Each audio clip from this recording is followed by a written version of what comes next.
Here we go, in the gold trunks with the great trim is big Paul Williams. He's 6'1.5" to the 5'11" of Kermit Cintron. And don't forget what Dave said about that reach. He's got heavyweight reach. He's as long as the Klitschko brothers. This guy's got an 82-inch reach. Larry Holmes only had an 80-inch reach. This guy's got an 82-inch reach. It's huge. It's a major factor all by itself. And what it allows him to do is be beyond the counter-punching capability of his opponents, flick out the shots he wants, and lure them into traps because they have to gamble to get inside. Little feeling out process here in the early going, but don't you worry about it. You will see all the action that you came to see. And seating wherever you're watching in the Far East, the South Pacific, across Europe, Asia, and the Philippines tonight, you enjoy this one. Williams, again, he's got only one loss. He's 38-1 with 27 KOs. Cintron 32-2 with a draw in his record. And Cintron will be trying to put himself in position to score that right-hand lead against the southpaw style. Also the double left hook, and try to keep his lead foot outside that of Williams so that he can keep him turning. That's the ideal thing, but since he has so much reach to overcome, he'll have to bob and weave and get inside first to throw that lead right hand, and that could be where he gets into trouble.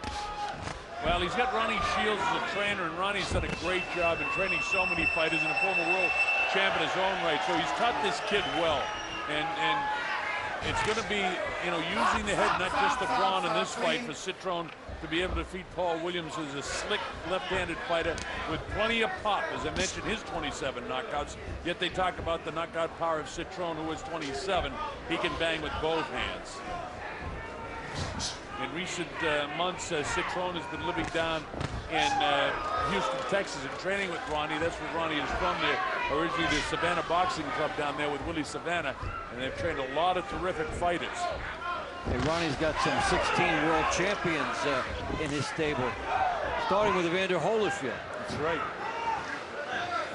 So it hasn't been explosive yet, but it will be, I promise you. Again, just feeling each other out here. These two guys, while they have power, are both excellent boxers too, and neither one can afford to take a flush shot from the other guy. Williams has gone the distance in his last two fights, but there's a whole lot more on the line on this fight, and to win this fight, even though there's no world title, the possibility looming that if they can't put Mayweather together with Manny Pacquiao, this guy's going to go down to 147 and try to fight Pacquiao. Meanwhile, he lands a straight left hand, which is his power shot, and right back comes Cintron. An interesting first round. You want to close it up, but stay away from that left hand. I don't want you to get tagged by that left hand power shot.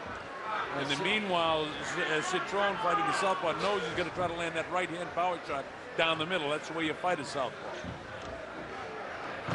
And that's the little bit of tentativeness that we see, and maybe a little bit of tightness by Cintron in the early going here. Well, he's going to try to throw that right-hand lead, but he has to bob and weave to get himself in that position. I talked about it last round, and Ronnie Shields talked about it between rounds to him. And when you do that, bob and weave and make you gamble, you have to get in exactly the right position and then take advantage of it. In the meantime, that's when you are most vulnerable to what Williams can do, and that's why his corner said, "Believe me, brother, he'll come to you." Yeah, exactly. And Williams, of course, when he turns that right shoulder in, he's got even more reach. I mean, it's huge. You got to counter that by circling to the left and getting away from that left-hand power shot and try to land the right hand. And the way to do that, you heard Ronnie say to him, between move the head back and forth. Not a lot of head movement right now, and that could be a critical thing for Cintron as this fight unfolds. Because if he continues not to move his head, he's going to get nailed. You may hear in the background, that's Ronnie Shields. We're in Cintron's corner. Ronnie, come on, you got to pick it up a little bit. But this right now, as opposed to a brawl that we might have expected, these guys both know what the other guy can do, and it's a bit of a chess match right now. Well, it's the gamble. When you're Cintron, there's what he gambled for. The right hand, he waited, and tried to make the situation work exactly for him. Then he put everything he could into that right hand. And as Dave was saying that, he absolutely unleashed that right hand. It didn't land where it was targeted for, but that's the idea and what he's trying to do. Talk about guys who set traps. We saw one of the great ones last week in Floyd Mayweather, but Roy Jones Jr. was great for setting traps. Great boxers like Bernard Hopkins would set traps for guys. These are amongst the headiest guys in the world in the ring. Very, very smart fighters, and that's what Cintron is trying to do with Paul Williams. In the meantime, I agree with Ronnie, though. He's got to get busier. He just can't sit and wait to try to unload that. Meanwhile, Williams can wait, tap him with the jab, and make the fight come to him.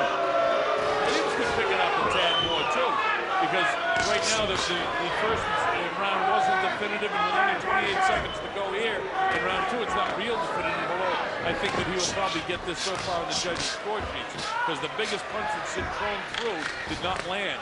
And Williams is, picking him off. He's hitting little shots here and there. Nothing big, but he's been more active, and so you got to give the round to him. 10 seconds. With an 82-inch reach. The beauty of it is you can win a lot of cheap rounds. At that time, he loaded up his left hand in a wild sort of left hand. And Cintron caught him with the right hand as time goes by in round number 2. That, to me, is a Williams round. Head. He said, I like the way you're moving his head. That plants it in the head of the fighter to move your head. And Ronnie, good psychologist, the way he handles his fighter. And so here we go to round 3. Home Depot Center, a great venue for boxing here. The way a tennis stadium is built with the sides going straight up. Even people in the back row have a great view of this ring here in Carson, California. Oftentimes they play in they have bigger fights out in the soccer part of this arena, this complex, but there happens to be a soccer match tonight over there. So a lot of people in this area tonight. Well, the numbers after 2 rounds are testament to the fact that Williams wants Cintron to gamble. Williams has only landed 12 of 118 shots, and because he just taps, fires out, and he's trying to lure Cintron in. Cintron 19 for 73. So both percentages down here. Who will be the first guy to step it up?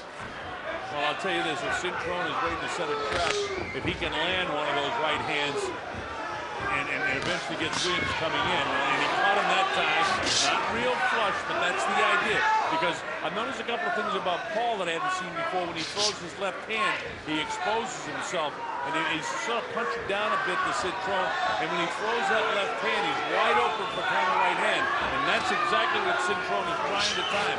But in the meantime, he's got to stay busy enough to try and win these rounds, and he hasn't been doing that. He's a little bit busier in this round than he was in 1 and 2. Well, Williams needs to bring that left hand back after he throws it and not just leave it out there. That time he threw the punch, and it was by the left shoulder of Cintron, and Cintron could have just pivoted and cracked him with the right hand. He's going to see this before it's over, and certainly Ronnie Shields will pick that up and tell his fighter, just look for that. But he's looking for it in his own. He wants the nail. He knows what he's doing. So while there's more strategy than I actually expected in this fight, you hear the reaction of the crowd. They don't appreciate, they want a wild, action-packed fight. And they're going to see it before it's over. But right now, these guys, somebody is trying to get an advantage to take the edge with a power shot. And Cintron just missed, but he got closer with it as he got Williams to move inside. And Dave, that's the 3rd time that he's just barely missed. And you throw a dozen of those, you might land 2 or 3, and one will change the course of the fight, the way he throws power shots. This is round 3 and a strategy fight to this point. It's time for Williams to get a little more urgency as Cintron is the one stepping out, and now he has to.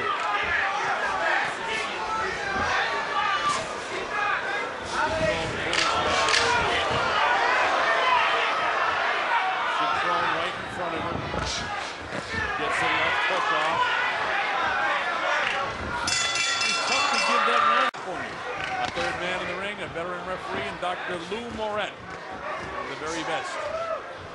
In the gold trunks is Paul Williams, 38-1, 27 KO. Oh, Cintron cracked him with the left hand. But he didn't shift Williams. And he felt it. He hit him again. He staggered him with the right hand.